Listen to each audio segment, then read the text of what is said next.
Vamos entonces, hermanos, a cambiar ahora y volver al catecismo. Sí.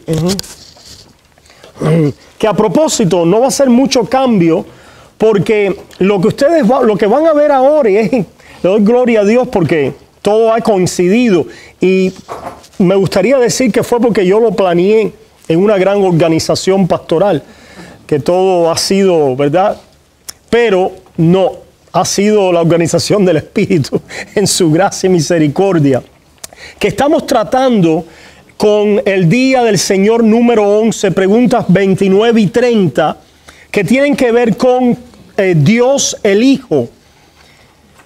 Y estamos escuchando acerca de, déjame buscarlo en español, que estoy aquí en el inglés. Decía, ¿por qué no lo puedo leer? Es las preguntas 29 y 30. Las preguntas 29 y 30 de Dios Hijo y de nuestra redención. Leemos las preguntas 29 y 30. Esta es la manera en que Dios nos llena del conocimiento de su voluntad. Es la manera en que Dios comunica la sabiduría e inteligencia espiritual en Cristo Jesús. Pregunta 29 y 30. ¿Por qué el Hijo de Dios es llamado Jesús, que significa Salvador? Respuesta: porque nos salva y libra de todos nuestros pecados, y porque en ningún otro se debe buscar ni se puede hallar salvación. Pregunta 30. ¿Creen pues también en el único Salvador Jesús aquellos que buscan su salvación en los santos, o en sí mismos, o en cualquiera otra parte? Respuesta: no. Porque aunque de boca se gloríen de tenerle por Salvador, de hecho niegan al único Salvador Jesús, pues necesariamente resulta o que Jesús no es perfecto Salvador, o que aquellos que con verdadera fe le reciben por Salvador tienen que poseer en Él todo lo necesario para su salvación. Estas dos preguntas se enfocan en decirnos que Jesús es Salvador, número uno, pero no solo eso, que Él es el único y suficiente Salvador, que es solo por Cristo, lo cual era uno de los lemas de la Reforma, ¿verdad? Queremos profundizar un poquito más en lo que esto significa. Y ciertamente primero establecemos la idea con la Biblia de que solo hay un Salvador para los hombres. Si nosotros vamos a Hechos capítulo 4, comenzamos allí hoy, en Hechos capítulo 4, versículo 12, escuchamos allí lo siguiente. Hechos 4,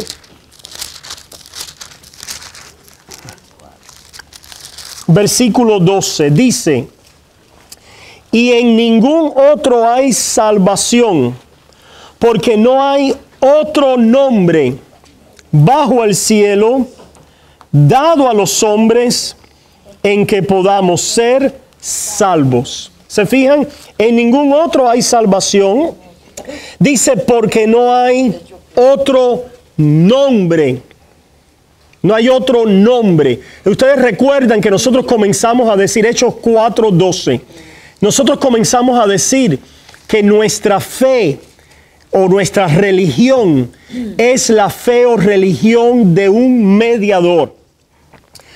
Que Cristo sea Salvador significa que Él es el mediador entre Dios y los hombres.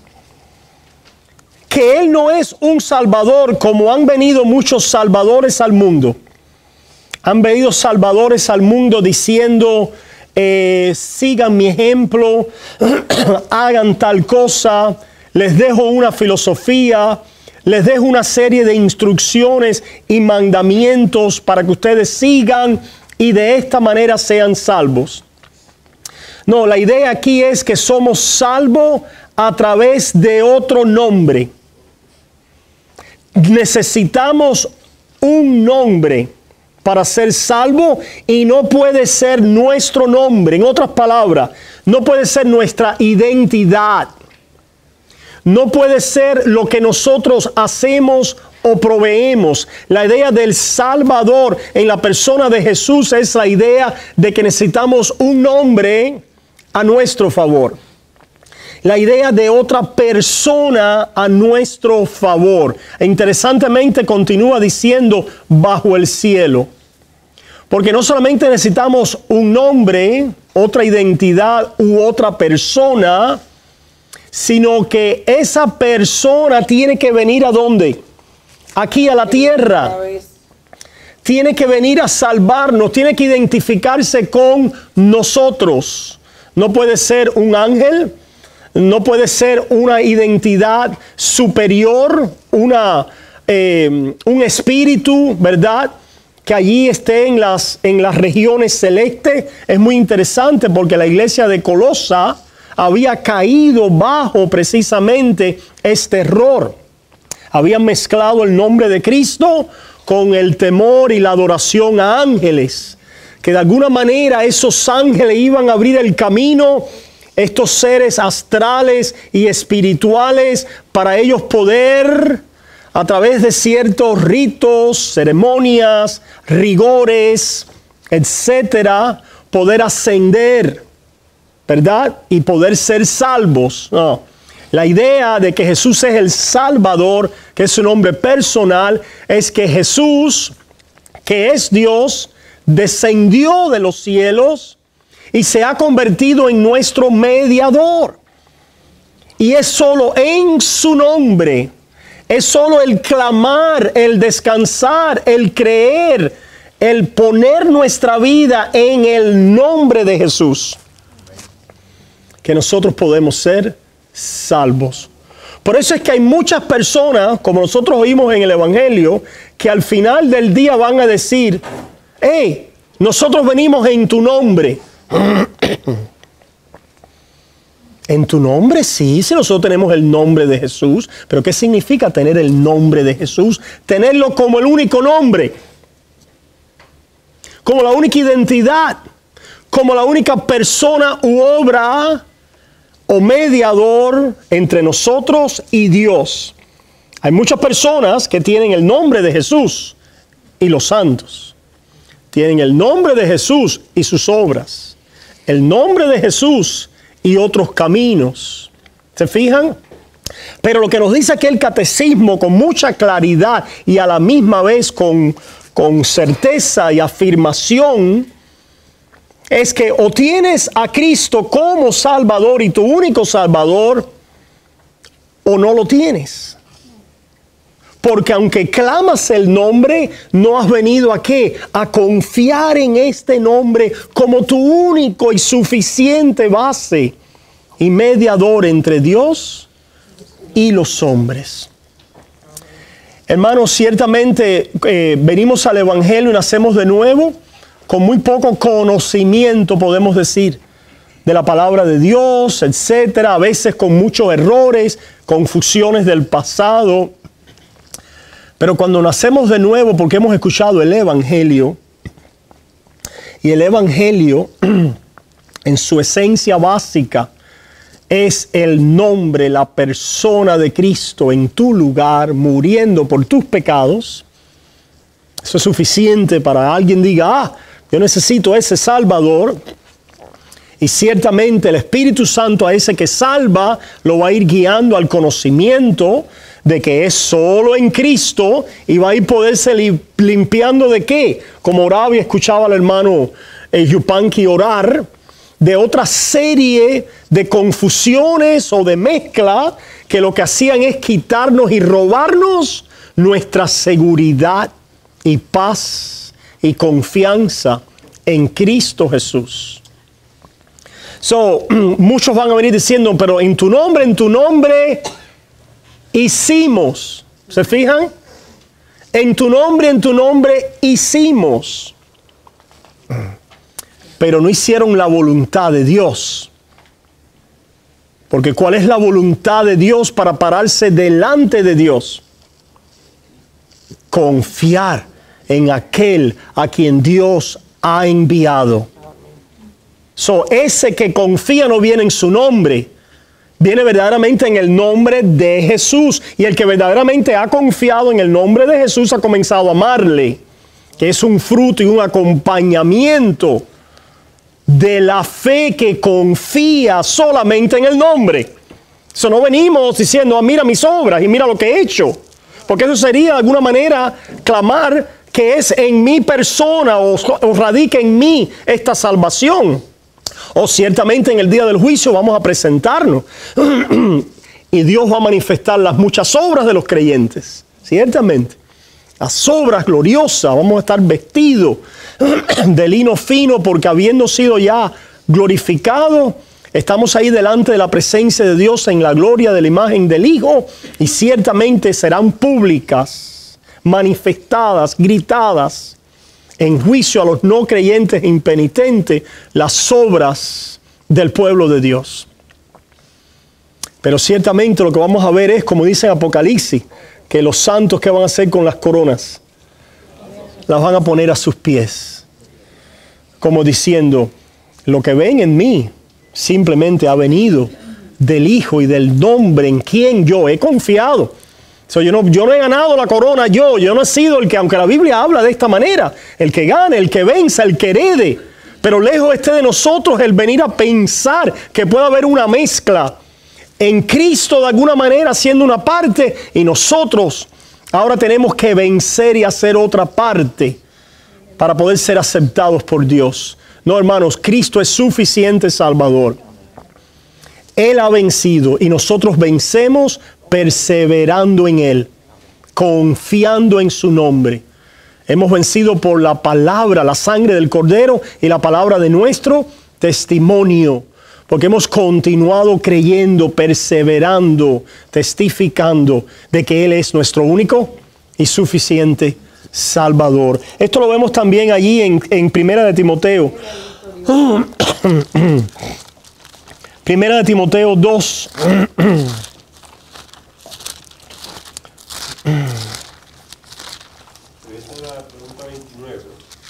Estamos en la pregunta 29 con la cita que ahí nos ofrecen. Primera de Timoteo 2. Primera de Timoteo 2, comenzando en el 5, dice, porque hay un solo Dios y un solo mediador. ¿Se fijan? Nuestra es la religión del mediador. Sin mediador estamos fritos. Creéis en Dios, creed también en mí. Creéis en Dios, creed también en mí, porque yo soy ese único mediador. Un solo Dios y un solo mediador entre Dios y los hombres, Jesucristo hombre. La segunda persona de la Trinidad, el Verbo encarnado en nuestro lugar, ¿para hacer qué? ¿Para hacer qué? Dice, el cual se dio a sí mismo en rescate por todos. Se dio Él en rescate. Él es Salvador porque Él es mediador. Él es el único Salvador y mediador porque Él es el único que ha dado, provisto el rescate. ¿Cuál es el rescate? Su vida santa, inocente y sin pecado en la cruz. Su muerte y su resurrección a nuestro favor. Eso es lo que confesamos, hermanos. Cuando nosotros venimos a salvación, venimos a confesar esto de una manera muy básica y esencial. Y a medida que, por la gracia de Dios, continuamos creciendo en la sabiduría e inteligencia espiritual, esto es lo que se profundiza y se arraiga en nuestros corazones. Por ejemplo, si vamos allí a Primera de Corintios, en Primera de Corintios, capítulo 1, versículo 29 al 31, dice lo siguiente. Primera de Corintios 1, versículo 29 al 31 dice, a fin de que nadie se jacte en su presencia. Qué interesante. Hermanos, la sabiduría espiritual de Dios en Cristo, recuerden que dijimos que por el conocimiento y la sabiduría e inteligencia espiritual, Cristo es formado ¿dónde? Aquí en el corazón, donde nadie lo ve, está allí adentro, siendo formado. Ciertamente, eso se va a manifestar, se va a expresar de muchas e innumerables y a veces muy ordinarias maneras, pero lo que quiero llamar la atención, hermanos, es que este conocimiento de la voluntad de Dios no puede simplemente ser definido o articulado en términos de saber lo que Dios quiere que yo haga. La voluntad de Dios está escondida ¿en quién? En Cristo Jesús. El mandamiento de Dios es creer en el Hijo y amarnos los unos a los otros. En otras palabras, la voluntad de Dios, que viene revelada con la sabiduría de Dios, en toda inteligencia espiritual en Cristo Jesús, nos lleva, podemos decir, a comenzar a eliminar, a saltar, a empujar afuera la jactancia propia de la carne. A medida que crecemos en el conocimiento de su voluntad, sabiduría espiritual, inteligencia espiritual, hay algo que está sucediendo internamente en el corazón. La jactancia del yo y de la carne, ¿qué hace? Disminuye. ¿Quién ve eso? Eso se va a manifestar después y va a tener un impacto de diferentes maneras en todas las áreas de nuestra vida. Ese va a ser el próximo punto que vamos a orar la semana que viene, para que andemos como es digno de Él, llevando fruto en toda buena obra. Pero para eso tenemos que ser llenos del conocimiento de su voluntad. El ser lleno del conocimiento de su voluntad no es simplemente el que tengo que amar al prójimo. El ser lleno del conocimiento de su voluntad es que Dios me llama a depender y a confiar cada día más ¿en quién? En Cristo Jesús. A ser lleno de mi identidad en Él, del aseguramiento de quién yo soy en Cristo Jesús. ¿De quién es Él? ¿De quién es Él? Porque quién es Él es quien yo soy en Él, delante de Dios. Amén. Esto es algo, ¿verdad?, extraordinario. Dios quiere llenarme de esa sabiduría. Esta es la sabiduría e inteligencia espiritual del creyente, que por supuesto nos va a llevar a obedecer la imagen de la gloria que vemos, como sí dice el pasaje de Colosenses 1, para que seamos fortalecidos en la gloria, en el poder de su gloria. Porque el poder de su gloria es la gloria de Dios en la faz de Jesucristo. Es al Cristo que estamos viendo en todo su esplendor, en toda su persona, su obra, sus perfecciones, y yo unido a Él. Y yo unido a Él, y Él mi cabeza, y yo con Él, y de Él, y para Él. ¿Se fijan? Esto el Señor quiere profundizar, arraigar en nuestra vida de tal manera que una de las cosas que sucede es que la jactancia propia de la carne disminuye. En todas las cosas en que nos jactamos, estamos llenos de jactancias propias. ¿Recuerdan? Desde la raza, ¿recuerdan los domingos? La raza, culturalmente, étnicamente, ¿se dice así? Ethnically, ¿verdad? Políticamente, religiosamente, etcétera, etcétera, etcétera.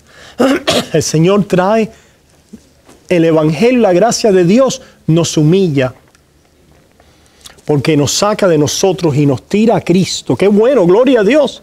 Nos está empujando siempre a Cristo de nuestro propio yo. Él es el único Salvador, es su nombre, Él es el mediador, Él es la cabeza, el hombre, el mediador entre nosotros y Dios. Para nosotros pararnos delante de Dios, tenemos que pararnos en Él,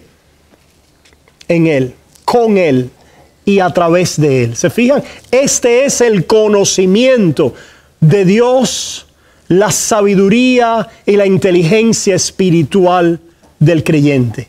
Que para pararme delante de Dios tengo que pararme en Él, por Él y a través de Él, en sus perfecciones, en su obra completa y terminada, en su virtud, en su muerte, en su resurrección.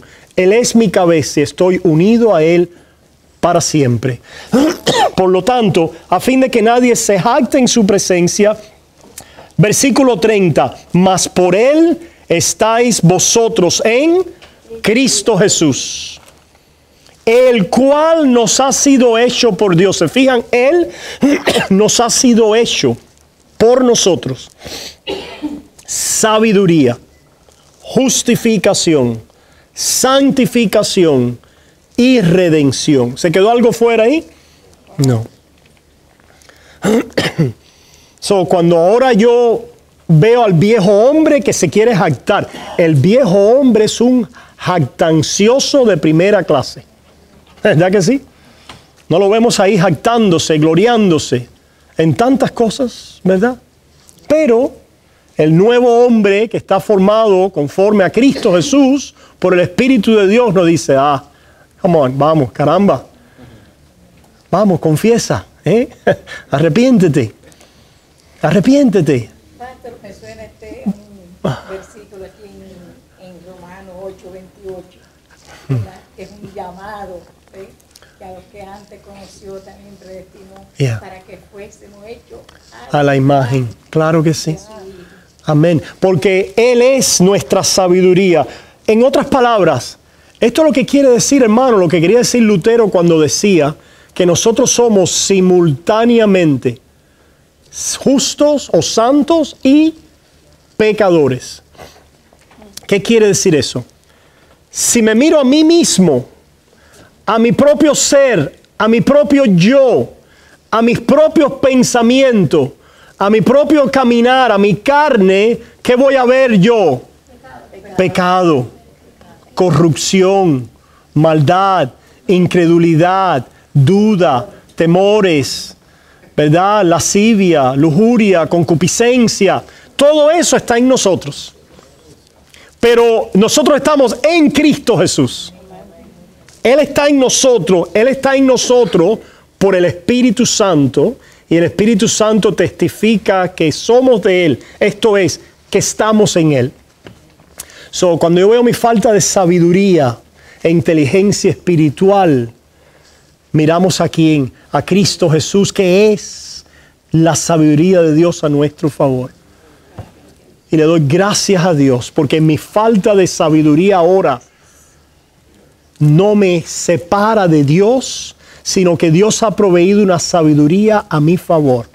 Por lo tanto, ahora confieso lo que es mío, la falta de sabiduría. ¿Se fijan? Pecadores y justos a la misma vez. Confieso que en mí, en mi carne, no hay nada bueno. Oh Padre, me falta sabiduría, perdónanos. Por eso es que el creyente bíblico, reformado, pudiéramos decir, es alguien que siempre está confesando sus pecados. Alguien pudiera decir, oye, que esta gente que...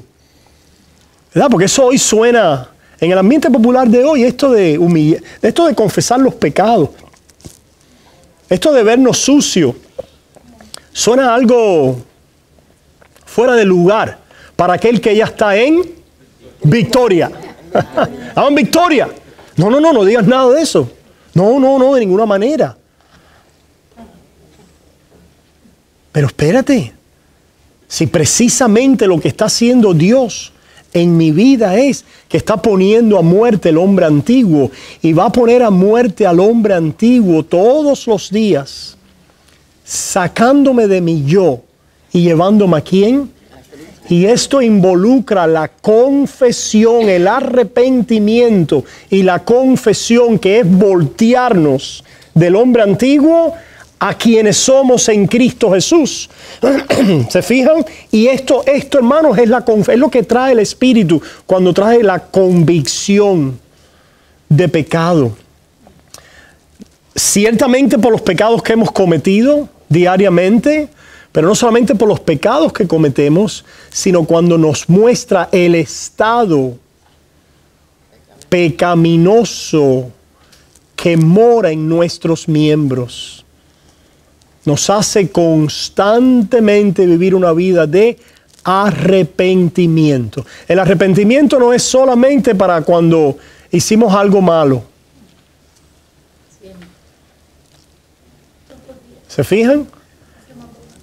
Sino el arrepentimiento es todos los días para aquel que viene más y más a comprender la necesidad de vivir en el otro nombre y en la otra persona, porque ve cada día más la profundidad de nuestra muerte, de nuestra maldad, del hombre malo que mora en nuestros miembros, que está crucificado en Cristo Jesús, pero lo confesamos. Esta es la convicción del Espíritu que nos hace no jactarnos, porque nos revela en nosotros que somos, pero en Cristo quiénes somos y cómo hemos sido redimidos de aquel hombre antiguo, hombre de muerte, que está ahí. Lo arrastramos como un corpse, como un cadáver que apesta, pero a través de la confesión, la oración, el arrepentimiento, la fe, los medios de gracia, Dios está iluminando para que podamos ver nuestras vidas guardadas, escondidas, preservadas en Cristo Jesús,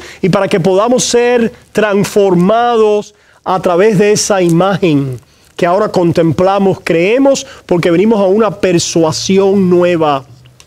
Estamos persuadidos de que estamos en Cristo Jesús.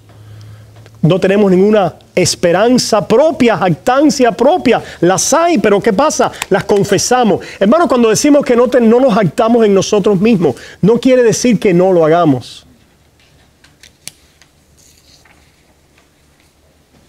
Sino que lo confesamos. Por eso una vez yo les dije a ustedes que el hipócrita es aquel que nunca confiesa su hipocresía. El hipócrita es aquel que nunca confiesa su hipocresía. ¿Se fijan? Es decir, no es que no haya en nosotros maldad, corrupción, pecado, hipocresía, falsedades. Están ahí. Despojaos del viejo hombre. Si es despojados, es que el viejo hombre está ahí. Y este despojados es llenarnos ¿de qué? De Cristo Jesús y nuestra unión a Él, confesándolo. Ahora venimos a confesarlo, despojándonos de Él en arrepentimiento y fe. Colosenses va a ser el argumento de que este es nuestro bautismo. Romanos también lo hace. Consideraos muertos al pecado, porque en lo cuanto Él murió, nosotros también morimos con Él. El bautismo en su muerte, en unión a su muerte. Estamos unidos. Cuando cada vez que veamos el hombre antiguo, ¿qué hacemos? Volvemos a nuestro bautismo. No, ya yo estoy muerto ya. Ese hombre antiguo está muerto en Cristo Jesús. Lo volvemos a enterrar otra vez. O como diría Lutero, lo ahogamos una vez más. Lo ahogamos. En Cristo Jesús, en las aguas del bautismo, en nuestra unión a su muerte y a su resurrección, ¿verdad? Esto hace que nosotros veamos a Cristo como único y suficiente Salvador.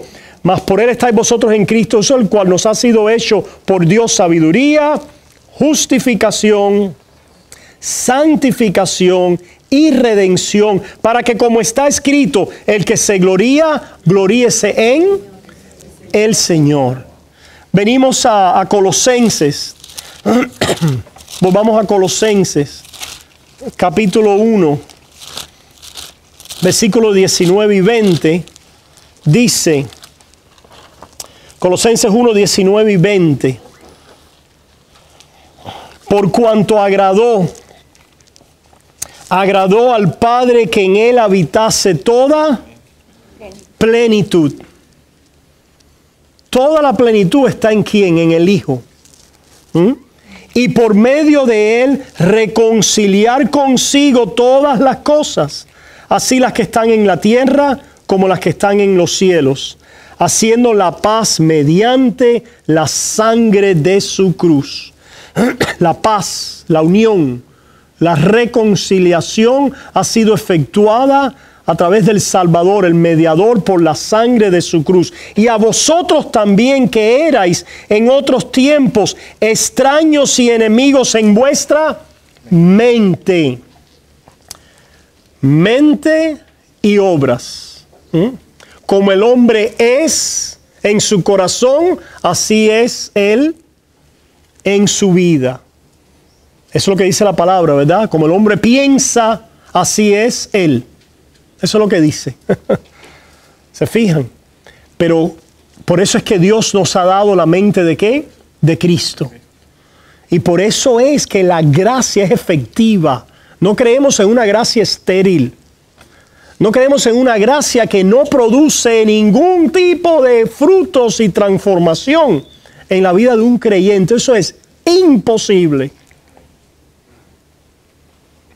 Imposible.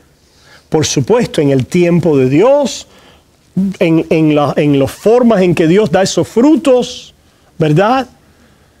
A veces somos afectados por muchos pecados, incredulidad, etcétera, pero el Dios que nos ha salvado, que nos disciplina, que nos ha unido a Cristo, es el Dios que ahora nos ha dado la mente ¿de quién? De Cristo. Y ahora en la mente de Cristo nos reclama para buenas obras. Porque nos dice, esas obras malas que haces, o que ves, o que experimentas, o que sientes, no es quien tú eres. Y el Espíritu Santo te trae esta convicción y persuasión de la gracia, lo cual te transforma. Y a vosotros también, que erais en otro tiempo extraños y enemigos en vuestra mente, haciendo malas obras, ahora os ha reconciliado. ¿Cómo os ha reconciliado? En su cuerpo de carne. ¿Ah? En su cuerpo de carne por medio de la muerte, para presentaros santos y sin mancha e irreprensible delante de Él. ¿A través de qué? De su cuerpo de carne por medio de la muerte. Porque Él fue santo, sin mancha, irreprensible, perfecto. Y cuando el Señor venga y seamos glorificados, estamos parados delante de Él como santos, sin mancha e irreprensible. Lo cual somos ahora en Cristo Jesús. Somos ahora en Cristo Jesús. ¿Verdad? Pero el Señor que nos da esta convicción y persuasión. ¿Por qué? Porque dice que toda la plenitud de Dios está ¿en quién? En Cristo. El pensar, hermanos, que en Cristo nosotros somos santos, sin manchas e irreprensibles. Esto trae una vida creciente de santidad. Pero se fijan, hermanos, a donde vamos siempre es primero a la vida de santidad. Todos estos pasajes no los leemos primero establecidos en la mente y en el corazón del hombre por la fe en Cristo Jesús. Vamos a una vida de hacer, de hacer. En vez de una vida de ¿qué? De mente, de conocimiento, de inteligencia espiritual acerca de nuestra posición, esperanza en Cristo Jesús, que es la que nos purifica. El que tiene estas promesas se purifica a sí mismo. Primera de Juan capítulo 3, ¿verdad? En su cuerpo de carne por medio de la muerte, para presentaros santo y sin mancha, irreprensible delante de Él. Bajemos un poquito más. Aquí en el 28, en el 27. A quienes Dios quiso dar a conocer la riqueza de la gloria de este misterio entre los gentiles, que es Cristo en vosotros, la esperanza de gloria. Versículo 28. A quien anunciamos, esto es a Cristo, amonestando a todo hombre y enseñando a todo hombre en toda sabiduría, a fin de presentar perfecto en Cristo Jesús a todo hombre. ¿Se fijan? Este es el ministerio de Pablo, es el ministerio de la iglesia y de la predicación de Cristo. Presentamos a la iglesia al hombre de Dios perfecto en Cristo Jesús. Y de ahí sale toda obra de santidad. Presentamos absuelto, perdonado, santo, justo delante de Dios a todo creyente en Él. Pablo quiere y se esfuerza por poder. Por supuesto, esto no quiere decir que Pablo quiere, ¿verdad?, estar ahí con todos los hombres hasta que llegue la gloria y llegue al último extremo de su santificación. No. La predicación de Pablo es presentarlos perfectos en Cristo Jesús. Predicarles todo el conocimiento de Dios en Cristo Jesús. ¿Cuál es todo el consejo de Dios en Cristo Jesús? La sabiduría e inteligencia espiritual de nuestra posición de perfectos en quién y completos en quién. En Cristo Jesús. En Cristo Jesús, para que podamos alcanzar. Sigue diciendo después, versículo 2 del capítulo 2, para que sean consolados sus corazones. ¿Esto consuela nuestros corazones? Sí, claro que sí. Claro que sí. Para que sean consolados sus corazones, unidos en amor, hasta alcanzar todas las riquezas de pleno entendimiento, a fin de conocer el misterio de Dios el Padre y de Cristo, en quien están escondidos todos los tesoros de la sabiduría y del conocimiento. Versículo 9 y 10, y terminamos aquí. Porque en Él habita corporalmente toda la plenitud de la deidad. Corporalmente, toda la plenitud de la deidad. Tal mediador, tal salvador no será necesario. Uno que corporalmente se ofreciera así delante de Dios a nuestro favor. Porque si Él con nuestro cuerpo se ha presentado delante de Dios en muerte y resurrección, nosotros estamos completos en Él, que es la cabeza de todo principado y potestad. Por esto, hermanos, es que proclamamos a este Salvador, que es el único y el suficiente, y no podemos sustituirlo o agregarlo a más nada. Ya sean santos, otros hombres, ya sean ángeles o potestades, como la iglesia de Colosa, que vino a desarrollar una práctica espiritual de confiar o temer y adorar a ángeles unidos al rigor de mandamientos de la ley, etcétera. Y Pablo les dice, nada de esto tiene ningún valor. Aparentemente parece que sí, ¿verdad? Porque el que está allí tratando, ¿verdad? Ustedes no ven personas, hemos visto personas así. Oye, parece que son tremendos, como hablan de la santidad, y hacen esto y hacen aquello, etcétera. Ahora yo quiero oírlos de qué se jactan. Y si no se jactan en Cristo, solamente todo eso y estiércol es lo mismo. Es basura y no tiene valor espiritual ninguno en contra de la carne. Pero el venir a descansar en Cristo y a confiar en Él y a jactarnos en Él solamente, sí tiene un gran valor en contra de los deseos de la carne. ¿Sabes por qué? Como vamos a ver después, el pasaje de Colosenses también nos dice que somos fortalecidos con el poder de su gloria, y dice con acción de gracias, y dice con gozo en toda paciencia y longanimidad, porque esa gracia de Dios cambia nuestras afecciones y nos convierte de rebeldes en amantes de Dios. Y ese amor a Dios comienza a desplazar el amor carnal y la concupiscencia de la carne. Dios levanta en nosotros nuevos afectos que son santos y piadosos a través de la fe. Y Y esto no es algo que fue fuerza de voluntad, ni que fue de haberlo obtenido por cooperación con Dios. Pastor, ¿y qué con las disciplinas? Es para venir ¿a qué? A llenarnos de la palabra y del conocimiento de Dios. Es para poder, ¿verdad?, quitar el peso y las cargas. El Espíritu Santo allana ese camino a través de disciplinas espirituales como el ayuno, ¿verdad? Para nosotros poder entonces conectarnos con la gracia de Dios en Cristo Jesús. Pero no ayunamos porque ayunando nos limpiamos del pecado. Porque ayunando nos santificamos. ¿Se fijan y entienden, hermanos? No. No.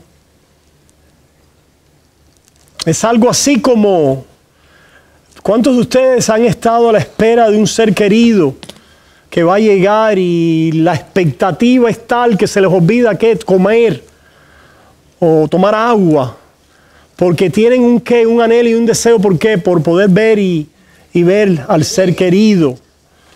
Es decir, el ayunar, el dejar de comer o el beber no aumenta nuestro amor, sino es simplemente ese resultado y esa necesidad de enfocarnos en el amado. Y por eso es que hemos estado aquí hasta las 10 de la noche hoy. ¿Alguna pregunta, hermanos?